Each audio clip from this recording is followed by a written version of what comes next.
My name is Edith Abeyta, and I live in North Braddock, Pennsylvania.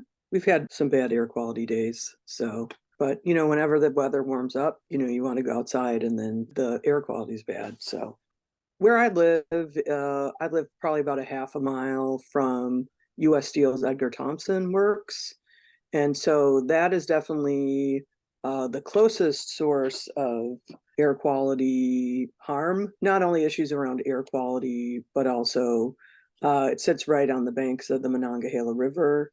So we have water issues from there, soil harm, right, from all the soot and particulate matter that falls onto the ground. But also, we're pretty close to the Ervin works and Clairton Coke works. So, we get impacted by those pollution sources also. So, and then with it, right, the traffic from trucks, heavy trucks, and trains that run pretty regularly through the place that I live. My husband and myself moved to North Braddock in 2013, and not long after we moved here, we had to begin work, or for sure I had to begin work with my neighbors on resisting the build out of frac pads in our neighborhood. So specifically at this time, there was landmen coming around trying to lease people's oil and gas rights. And this kind of set up a red flag, since, neighbors were like, wait a minute, what's going on? Is there drilling being proposed here? And so, like many people's experience that have to resist the oil and gas industry, it's very difficult to find things out. So, whether it's from your local government or the company itself. And so, the proposal was to build frac wells sort of like at the top of our municipality, which is a golf course.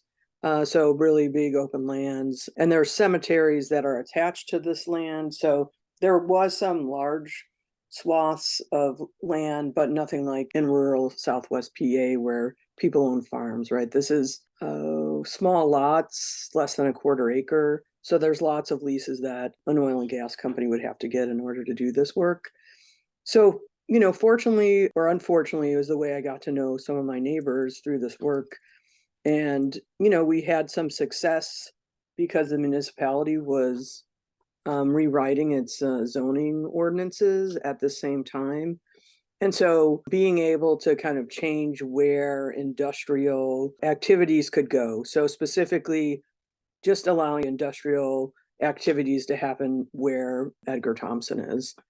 And so, we were new to this work and we thought, oh, great, what a success. We don't have to live with this. But then a couple years later, it sort of reared its ugly head again. And, similarly, we just kind of through word of mouth, someone's like, hey, I heard that they're planning to drill and they're going to do it at Edgar Thompson.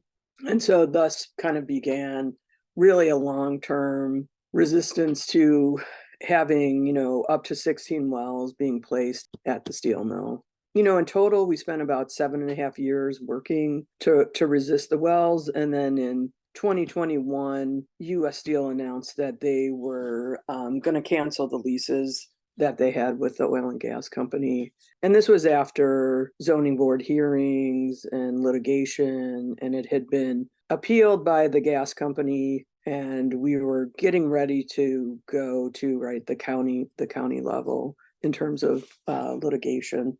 But the municipality, like specifically East Pittsburgh, which is its own municipality, it's not like the eastern part of Pittsburgh, really stood up in a big way. That's, I can't say 100% unprecedented, but certainly within the time that I've been here, they really, really took some big risks. Politically, like it's not so much, because in the small municipalities that are here, it's basically people volunteering to do these jobs. So like it's not a professional like position they're taking. I really just would like to emphasize sort of the risk that they took, but that everybody who tries to stand up to US Steel sort of takes. That's sort of how I got into the mix of all this. And I'm not a professional organizer, and the group that I'm part of, North Braddock Residents for Our Future, is not a professional organization. We're just we have a name, but we certainly don't have any sort of like legal status in terms of like a business or an official legal organization. And so, members move in and out, and we have a very horizontal format. And if there's work that people want to do, then we decide as a group, okay, yeah, let's move forward with this. Air quality is always a big concern. It has been since the late 19th century here, but also with the announcement of the hydrogen hubs, that those things coming online, that was something we then kind of transitioned into doing some work around there. So one of our members really leading those efforts to connect with the Department of Energy through its initial like request for informations from community groups around the hydrogen hubs that they're proposing, and that they put the calls out for concept letters and applications and all those things. And so, thinking about how blue hydrogen, which would probably be the hydrogen project that would come to the Southwest PA, and also thinking about how the government really wants to decarbonize steel, and thinking about, is that another large kind of industrial threat that would come to the place that we live. So we tried to get in early, right? As opposed to trying to develop relationships with federal government staff and employees when we're already in crises. So we found that if we can at least like get in the room before it gets too crazy or too hot or too contentious, or the legal battle's already happening, then we found that that's like a helpful strategy, right? So we did that. We met with it would be like the Office of Environmental Justice for the Department of Energy, myself, and I think it was like maybe 8 or 9 other people throughout the Mon Valley, so from Hazelwood to Clairton and points in between. Went to DC together so that we could meet 1 hour with the Department of Energy. So just maybe trying to let people know that this is a big investment of people's time, but also resources. So Pittsburgh's not too far from DC, so it's doable, but you have to stay in hotels because you have a meeting at like 9 o'clock in the morning.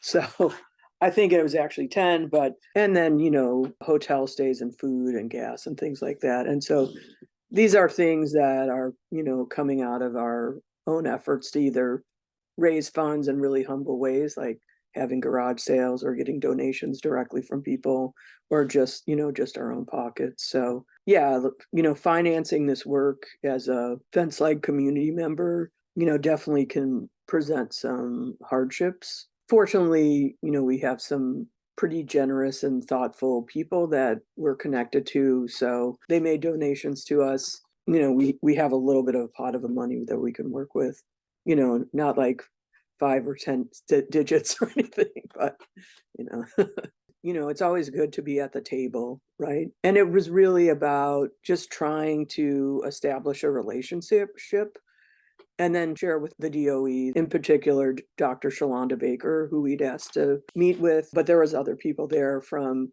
various departments within the DOE. It was positive. The people that work in that particular office, they come from environmental justice, organizing, and backgrounds. They understand the issues. And I think the really positive thing that came out of it, even more so, was our ability to make deeper connections with other people that were part of the meeting. So people who worked in the carbon capture and storage department, people who worked with the hydrogen hub department. And so having, these like emails of people who we could then reach out to with questions, and that we would actually get responses from. So not getting shut down.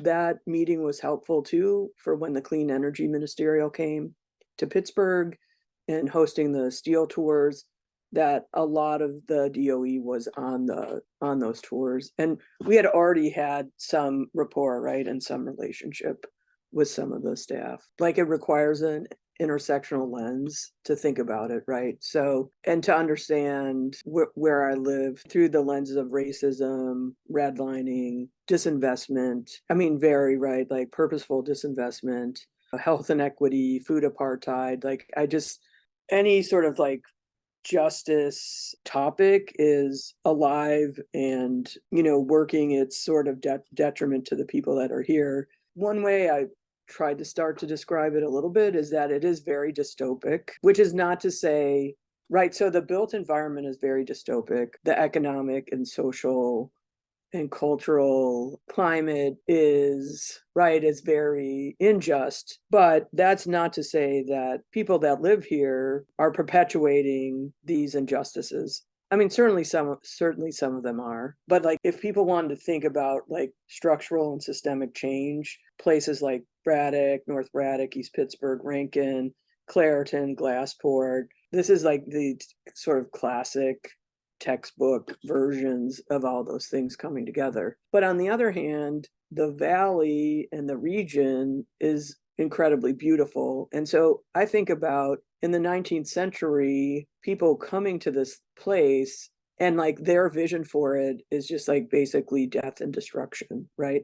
Like how much harm can we inflict on the land, the people, the animals, and the plants and the water systems, right? We live in a valley, there's hills, there's 3 rivers that come together, and it's very lush. There's lots of rain here. Winters aren't too harsh. Like it's not like living close to any of the Great Lakes, so the winters aren't too harsh. I'm trying to sort of like if people could understand I don't maybe it's the word is the paradox between all the heavy industry that was historically built along these riverways in like this really beautiful verdant place, and then you have like giant stacks of like steam and smoke and dust and clouds of we don't know what, like billowing forth. Right, there's a giant contrast between the land and the way historically and still actively corporations are deciding to make money. So what would it be like a typical day like today or this week in general where the air quality index has been really high? Usually what happens is you're being encouraged to stay inside with all your windows open. So on really nice days, you're being asked to like sort of isolate, right? So maybe people could understand it from the standpoint of the pandemic, right? When you're just like, oh, you're like, for your own health, you should stay inside your house, right? And really not have much interaction with the outside world. And so this is kind of the regular solution that the health department and industry is kind of putting us in, right? You just, air quality's bad, stay inside. And you go outside and it's just like really bad air quality days, right? Like it's the smell of burnt rubber, heavy industry, sulfur, or, I've heard people describe it, right? Like if it smells like farts, right? Like it's a bad, it's a bad air day. So, and so much so like the smells being so strong that it's like, there's no way to escape it. And then it like permeates even your other senses, right? So maybe your eyes start to water, you get the taste of that smell in your mouth. And so then all the physical things that happen to people, so disrupted sleep,